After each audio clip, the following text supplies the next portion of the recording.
Hi friends, आपका स्वागत है आईटी फाइटर यूट्यूब चैनल में। कल की क्लास में हमने आपको पढ़ाया था क्लीयरेंस एंगल के बारे में, रैक एंगल के बारे में, पॉइंट एंगल के बारे में।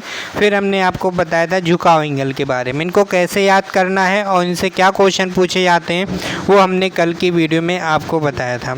आज बारिश बहुत तेज़ हो रही, तो हो सकता है आपको बैकग्राउंड नॉइज़ भी आ रही होगी, लेकिन आपको ध्यान देना है केवल हमारी वॉइस पर कि हम क्या बोल रहे हैं और क्या लिख रहे हैं। ठीक है, तो आज हम लोग पढ़ना है क्रोनिंग के बारे में कि क्रोनिंग क्या होता है।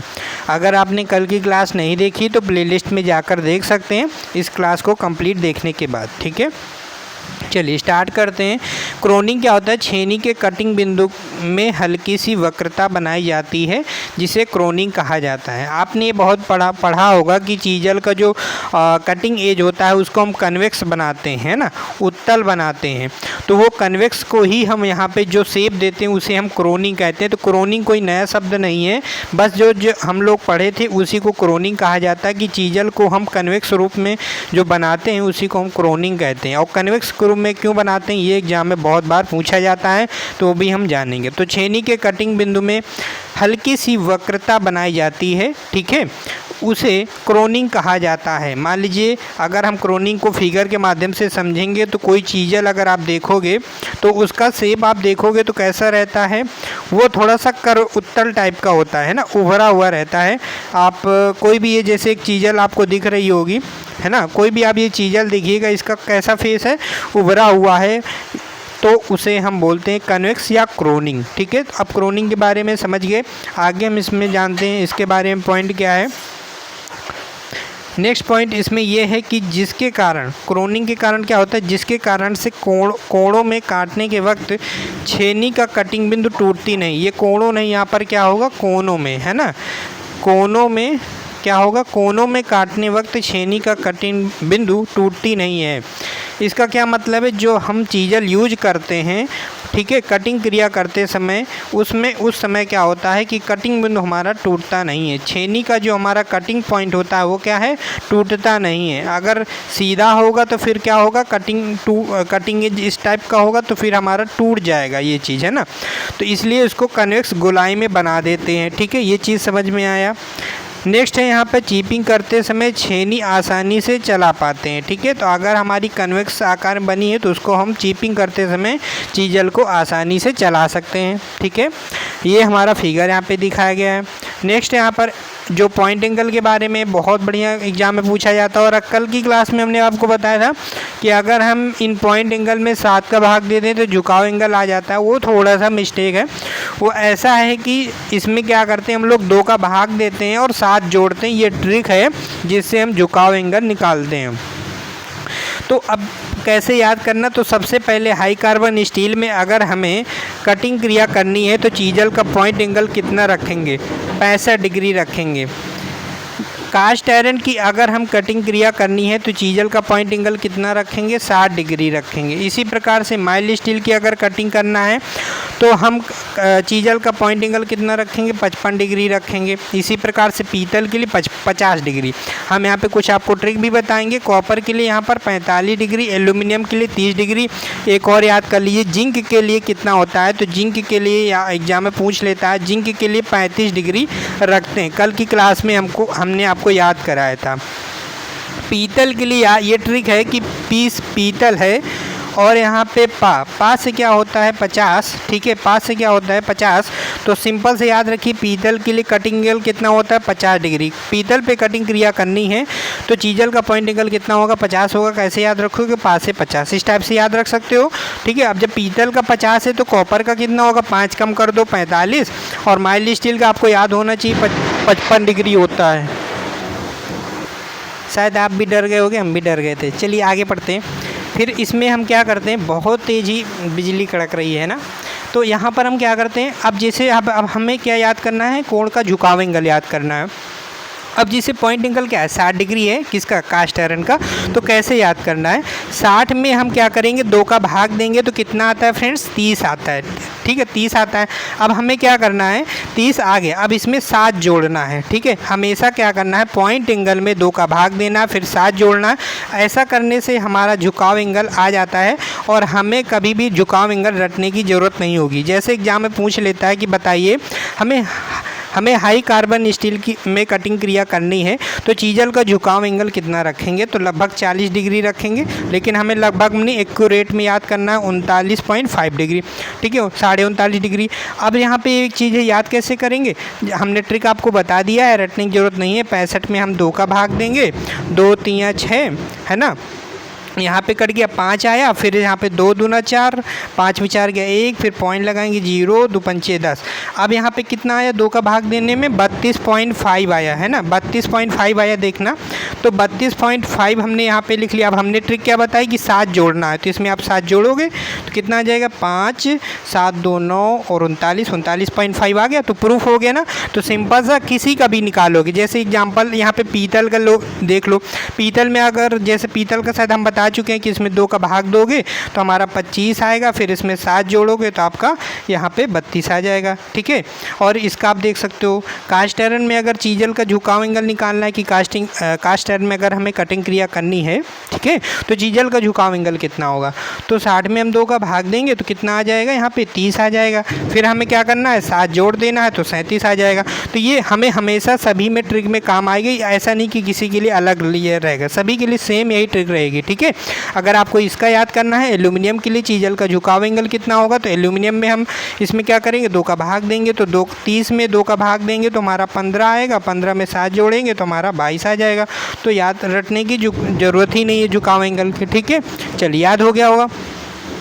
अब यहाँ पे देखभाल और रखरखाव के बारे में बात करते हैं कि उपयोग करने से पहले चीजल को तेज़ करें। उपयोग करने से पहले हमें क्या करना चाहिए, चीजल को तेज़ कर लेना चाहिए। जंग से बचने के लिए ऑयल लगाएं, मशरूम युक्त चीजल का प्रयोग ना करें, ठीक है। अगर कोई चीजल है, मशरूम जानते हो ना क्या होता है, कोई चीजल का हेड है, अगर उसमें बार बार हैमरिंग करते हैं तो उसका हेड क्या फैल जाता है, तो उसे हम मशरूम बोलते हैं, ठीक है। अगर मान लीजिए चीजल है, इस पर हम बार बार हैमर का गलत मतलब अगर हैमर के द्वारा गलत चोट लगा रहे हैं तो इसका हेड क्या होगा, ये चारों तरफ फैल जाता है, इसी को हम बोलते हैं मशरूम, ठीक है। तो चीजल का मशरूम हेड अगर हो गया है तो उसका हमें प्रयोग नहीं करना चाहिए, ठीक है।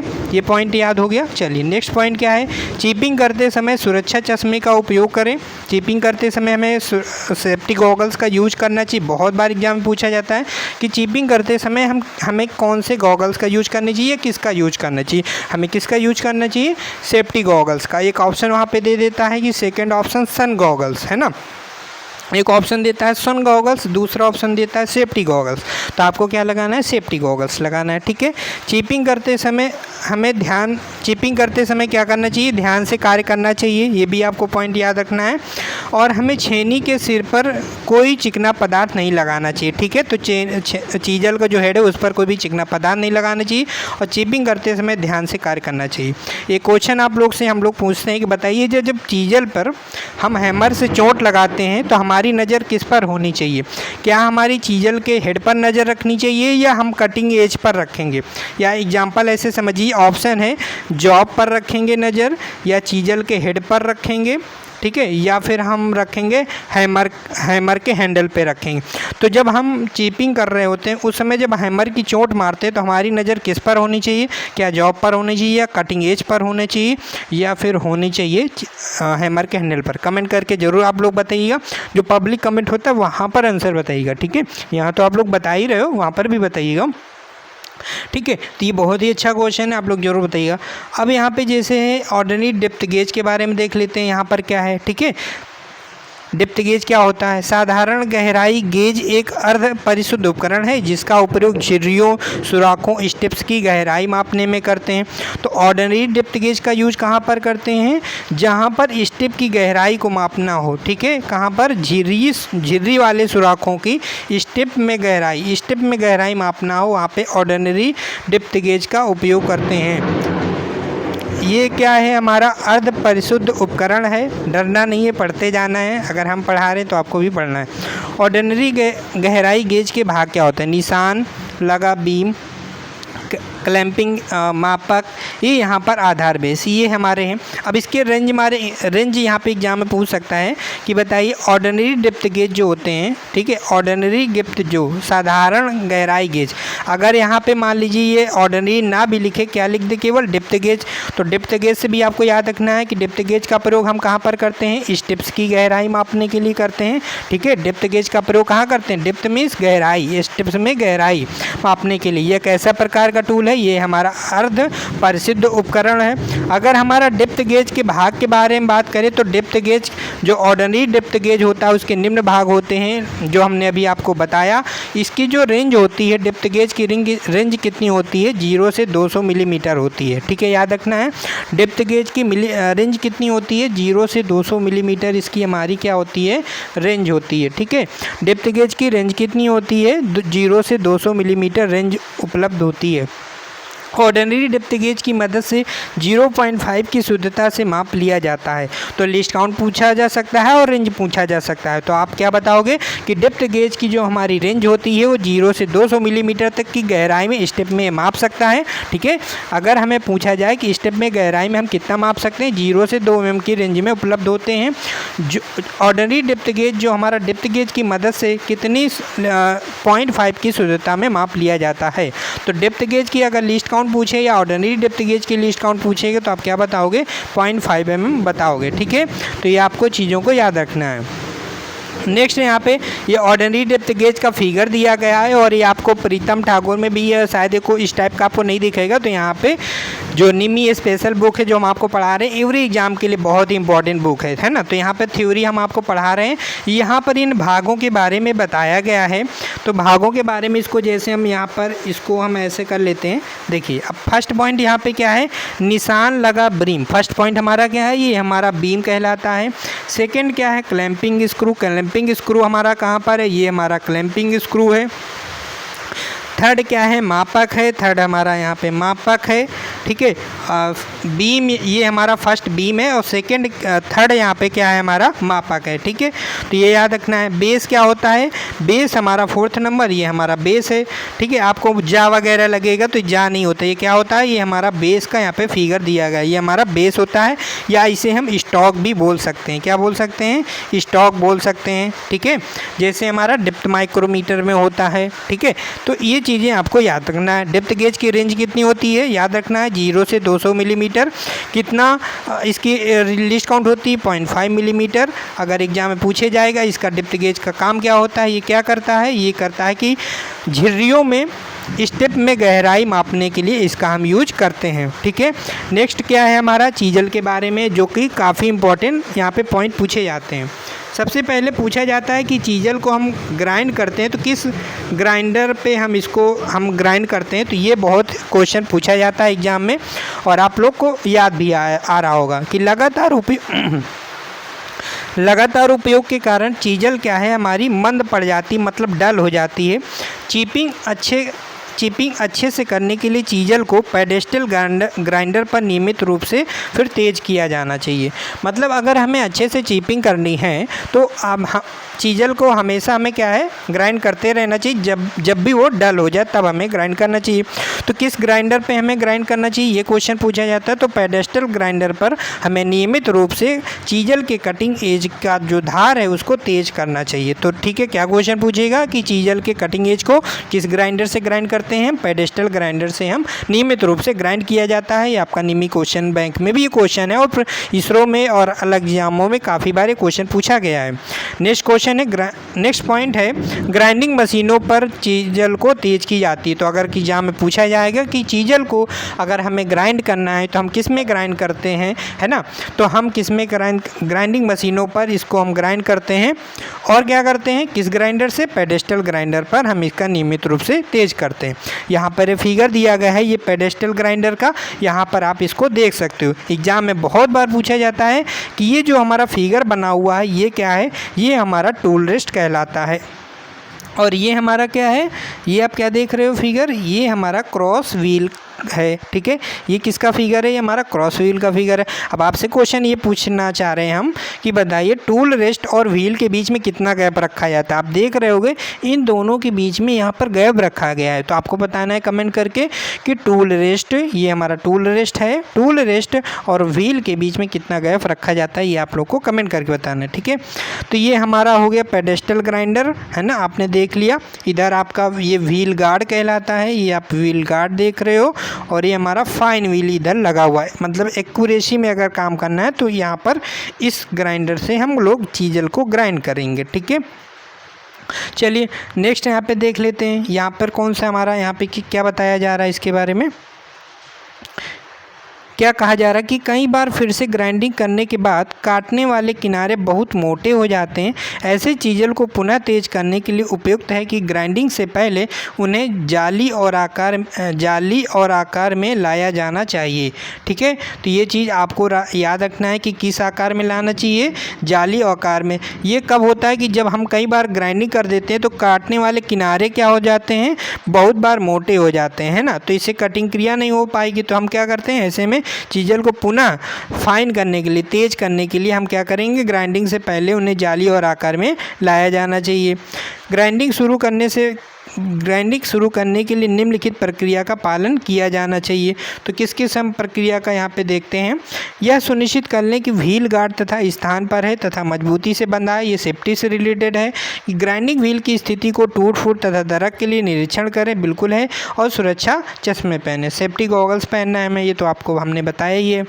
नेक्स्ट पॉइंट यहाँ पर क्या है हमारा, नेक्स्ट पॉइंट है कि ग्राइंडिंग मशीन पर स्विच चालू करते समय एक तरफ खड़े रहें जब तक कि पहिया ऑपरेटिंग गति तक नहीं पहुंच जाता है, ठीक है। ग्राइंडिंग मशीन पर स्विच चालू करते समय एक तरफ क्या रहे, खड़े रहें, ठीक है। एक तरफ क्या है, खड़े रहना चाहिए जब तक कि पहिया ऑपरेटिंग गति तक नहीं पहुंच जाए। टूल रेस्ट का निरीक्षण करना, इंस्पेक्ट द टूल रेस्ट। इसके बारे में क्या, यदि टूल रेस्ट और व्हील के बीच बहुत अधिक गैप है तो इसे समायोजित करें, इसे व्हील के जितना संभव हो उतना करीब रखें। तो टूल रेस्ट और व्हील के बीच बहुत अधिक गैप है तो इसे क्या करना चाहिए, समायोजित करना चाहिए। मतलब अगर ज़्यादा व्हील और टूल रेस्ट के बीच में गैप हो रहा है तो उसे क्या करना चाहिए, एडजस्ट करना चाहिए। एडजस्ट मतलब उसको गैप को और कम करना चाहिए। इस व्हील के जितना संभव उतना करीब रखें। अब ये समझ पा रहे होंगे टूल रेस्ट के बारे में कि टूल रेस्ट कहाँ पर होता है। तो ये व्हील है और ये क्या है हमारा, ये हमारा टूल रेस्ट है। तो इसके बीच में जो गैप रखा जाता है वो अधिक गैप नहीं रखना चाहिए, वो यहाँ पे बताया गया है। कितना हम गैप रखते हैं वो अभी हमने आपसे पूछा था क्वेश्चन। तो ये देखो यहाँ पे दिया भी गया है, आपका 2 से 3 मिलीमीटर लगभग गैप रखा जाता है, ठीक है। ऑप्शन में आपको 2 मिलीमीटर भी दे सकता है, 3 मिलीमीटर दे सकता है, ठीक है। तो यहाँ पर गैप कितना रखा जाता है, यहाँ पे हम 2 मिलीमीटर यहाँ पर गैप रखते हैं, ठीक है। टूल रेस्ट और व्हील के बीच में कितना रखते हैं हम गैप, 2 मिलीमीटर। बहुत बार क्वेश्चन पूछा जाता है। यह सुनिश्चित करें कि पात्र में पर्याप्त शीतदक है, ठीक है। ग्राइंडिंग के समय चीज़ल को कार्य को औजार आधार पर ए पर आधारित करें और पॉइंट को हील से टूने दे। तो ये तो शुद्ध हिंदी है, इसीलिए यहाँ पर हम आपको इसी वजह से इस बुक से पढ़ा रहे हैं, क्योंकि आप इसको जब आप अकेले पढ़ोगे तो बहुत सारी इसमें हिंदी ऐसे वर्ड होते हैं आपको समझ ही में नहीं आएगा। जब आप अलग बुक पढ़ोगे तो उसमें आपको अच्छे से समझ में चीज़ें आती हैं। अब इसमें क्या है, शुद्ध हिंदी दिया हुआ है, और इस एग्ज़ाम में भी जब क्वेश्चन आते हैं ना तो वहाँ पे शुद्ध हिंदी दिया रहता है। आप पढ़ोगे यहाँ पे जा, वहाँ पे लिखा होगा कुछ और, है ना। तो जा प्लेट जैसे आप नॉर्मल अलग बुक में आप पढ़ते हो, लेकिन जा प्लेट का जब वहाँ पे हिंदी में रूपांतरण किया जाता है तो वहाँ पे कुछ और ही हिंदी में लिख के आता है। इसलिए हमें इंग्लिश में प्रैक्टिस डालनी चाहिए पढ़ने की। और लाइव टेस्ट भी कराते हैं, वो 50 क्वेश्चन का per day Monday to Friday live test होता है। उसमें नीमी के और अदर प्रीवियस ईयर के क्वेश्चन इंपॉर्टेंट क्वेश्चन होते हैं, बहुत ही इंपॉर्टेंट क्वेश्चन होते हैं। और एवरी एग्जाम के लिए, किसी भी एग्जाम की प्रिपरेशन कर रहे हैं तो आप ये टेस्ट दे सकते हैं, ज्वाइन कर सकते हैं। लिंक डिस्क्रिप्शन बॉक्स में। फीस 189 रुपये है। 1 मंथ की वैलिडिटी में आपको daily Monday to Friday live test मिलेगा। लैंग्वेज हिंदी टू इंग्लिश, दोनों लैंग्वेज, हिंदी यानी इंग्लिश, दोनों लैंग्वेज में लाइव टेस्ट होता है, तो आप ज्वाइन कर सकते हैं। ठीक है। तो यहाँ पर क्या नेक्स्ट है फेस के ये हमने पॉइंट आपको बता दिया कि किनारे दोनों किनारों पर बिंदु को थोड़ा काटे ताकि काटने के छोर पर थोड़ी उत्तलता प्रदान की जा सके। वो यहाँ पे ये बताया जा रहा है जो हमारा चीजल का कटिंग एज है ना, ये छोर की बात कर रहा है कि ये जो छोर है इनको क्या करना चाहिए, दोनों किनारों पर बिंदु को थोड़ा सा काटें। इन बिंदु को, क्योंकि शार्प क्या होते हैं बहुत, ये जो चीजल होती है मान लीजिए कोने क्या होते हैं बहुत शार्प होते हैं, तो इन बिंदु को क्या है थोड़ा सा काट देना चाहिए। काट देंगे तो फिर कैसा हो जाएगा, ये हमारा इस टाइप का शेप ले लेगा, है ना, ये हमारा कन्वेक्स शेप में बन जाएगा, उत्तलता प्रदान कर सकते हैं इसको हम। ठीक है, तो यह चीपिंग करते समय पक्षों को चीपिंग करने से बचाव करेगा। तो ये हमारा बहुत ही क्वेश्चन पूछा जाता है कि अगर हम चीजल से हम कटिंग क्रिया कर रहे हैं और चीजल के कटिंग सेक्शन को हम कन्वेक्स प्रदान करते हैं, उत्तलता प्रदान करते हैं, तो उससे क्या होता है कि चीजल हमारी जॉब में धंसती नहीं है और दूसरा कि चीजल की जो एक कॉर्नर है, कोने हैं, ये टूटते नहीं हैं। ठीक है, तो ये चीज़ें बहुत ही यहाँ पर इम्पोर्टेंट क्वेश्चन है, ये बहुत बार पूछा जाता है। फेस ही पार चीजल को घुमाते रहें ताकि कटिंग के किनारे पर कर्व और खांचे बन सकें। नेक्स्ट पॉइंट क्या है इसमें, अधिक गर्मी से बचने के लिए चीजल को शीतलक में बार बार डुबोएं जिससे चीजल को टेम्पर मिलेगा। अधिक गर्मी से बचने के लिए क्या करना चाहिए, चीजल को हमें शीतलक में बार बार डुबोएं जिससे चीजल को टेम्पर मिलेगा। मतलब चीजल क्या है हमारी हार्ड और टेम्पर होती रहेगी। वो क्यों, जब हम चीजल मान लीजिए चीजल से मान लीजिए चीज कर रहे हैं, ठीक है, चिपिंग कर रहे हैं, तो बार बार जब हैमर से चोट लगा रहे होंगे तो एक टाइम हमारी चीजल क्या हो जाएगी, हॉट हो जाएगी, गर्म हो जाएगी और फिर हमारी वो हार्डनेस भी खो सकता है। तो इसलिए हम उसको क्या करेंगे, कूलेंट में डुबोएंगे। कूलेंट में डुबोने से क्या होगा, हमारी चीजल हमारी टेम्पर उसको टेम्पर मिलेगा, उसमें मजबूती बढ़ेगी, उसमें टफनेस बढ़ेगा, है ना, जिससे कि आपको जानते हो कि टेम्परिंग गमों के काम क्या होता है। ये जब आपको हम फीटेड में चैप्टर पढ़ाएंगे तो उसमें हम आपको और अच्छे से बताएंगे। यदि चीजल का हेड में, जैसा कि अभी हमने बताया था कि चीजल का हेड अगर मशरूम हेड हो गया है तो उसे ग्राइंड करके साफ किया जाना चाहिए। अच्छे से बताया कि चीजल का हेड है, मशरूम होने का मतलब क्या होता है कि चीजल का हेड क्या हमारा फैल गया। तो अगर चीजल का हेड फैल गया तो उसे हम बोलते हैं मशरूम हेड, और इसे हटाने के लिए हम किसका प्रयोग करेंगे, इसे हम ग्राइंडिंग करके साफ करना चाहिए। ठीक है, तो मशरूम हेड चीजल का प्रयोग नहीं करना चाहिए, ये भी आपको पॉइंट याद रखना है। केवल पीसने वाले व्हील के सामने का प्रयोग करें, पक्षों पर ग्राइंडिंग ना करें। केवल पीसने वाले व्हील के सामने का प्रयोग करें और पक्षों पर ग्राइंडिंग ना करें। नेक्स्ट पॉइंट क्या है यहाँ पर, यहाँ पे ये दिखाया जा रहा है कि जो हमारी चीजल है इसको इस तरह से ग्राइंडिंग करना चाहिए। हमें चीजल को हमेशा व्हील के फेस के सामने रखना चाहिए और जो कारीगर है वो दायां खड़ा होना चाहिए। ठीक है, तो हमेशा हमें सामने, कारीगर को सामने नहीं खड़ा होना चाहिए, ये आपको पॉइंट याद रखना है।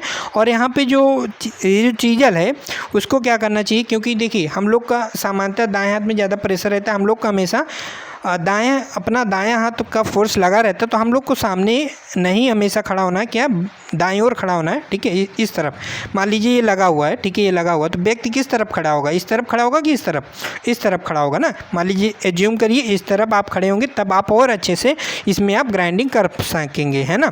ठीक है, तो ये चीज़ आपको याद रखना, किस तरफ खड़े होना, इस तरफ खड़े होना, और कभी भी व्हील के सामने आपको ग्राइंडिंग नहीं करना है चीजल की। ठीक है, उसमें आपको चोट लग सकती है। ठीक है, तो यही यहाँ पे वो कह रहा था कि जब भी हमें चीजल की क्या करनी है, ग्राइंडिंग करनी है, तो व्हील के सामने प्रयोग, मतलब कि व्हील के सामने प्रयोग करें, मतलब चीजल जो है हमारी व्हील के सामने होनी चाहिए, लेकिन कारीगर को नहीं होना चाहिए, उसको दाएं की तरफ खड़ा होना चाहिए। ठीक है, ये आपको याद रखना है। ग्राइंडर का उपयोग करते समय चश्मे का उपयोग करना चाहिए, मतलब सेफ्टी गॉगल्स का यूज करना चाहिए। काटने वाले व्हील को कोई नुकसान अगर देखा प्रशिक्षक को सूचित किया जाना चाहिए। ग्राइंडिंग करते समय चीजल को पकड़ने के लिए कपास के कायरे या अन्य सामग्री का उपयोग ना करें। ग्राइंडिंग करते समय चीजल को पकड़ने के लिए कपास के कायरे या अन्य सामग्री का यूज नहीं करना चाहिए। ठीक है, तो ये हमारे इम्पॉर्टेंट पॉइंट है चीजल के बारे में। तो चीजल हमारा यहाँ पे चैप्टर फिनिश हो चुका है। नेक्स्ट क्लास में हम लोग पढ़ेंगे मार्किंग मीडिया के बारे में। मार्किंग मीडिया से रिलेटेड बहुत बार क्वेश्चन पूछे जाते हैं। प्रेसियन ब्लू क्या होता है, सेल्यूलोलिकर क्या होता है ना, कौन सा मार्किंग मीडिया जहरीला होता है, कौन सा मार्किंग मीडिया जल्दी सूखता है, कौन सा मार्किंग मीडिया विभिन्न कलर में पाया जाता है या विभिन्न रंगों में पाया जाता है। तो इससे बहुत ही रिलेटेड क्वेश्चन इम्पॉर्टेंट क्वेश्चन पूछे जाते हैं। तो कल की क्लास मिस नहीं कीजिएगा। अगर आपने आज की क्लास देखी है, आपको क्लास अच्छी लगी है तो फीडबैक देना मत भूलिएगा। वीडियो को लाइक कर दीजिए, अपने दोस्तों अपने ग्रुपों में इसे ज़रूर शेयर कीजिएगा, जिससे कि हमारा मोटिवेशन बढ़ेगा। इसी तरह मेहनत करते रहेंगे, ठीक है। ओके, क्लास आपको अच्छी लगी तो लाइक ज़रूर कीजिएगा। फिर मिलेंगे कल की क्लास में। Bye bye, take care.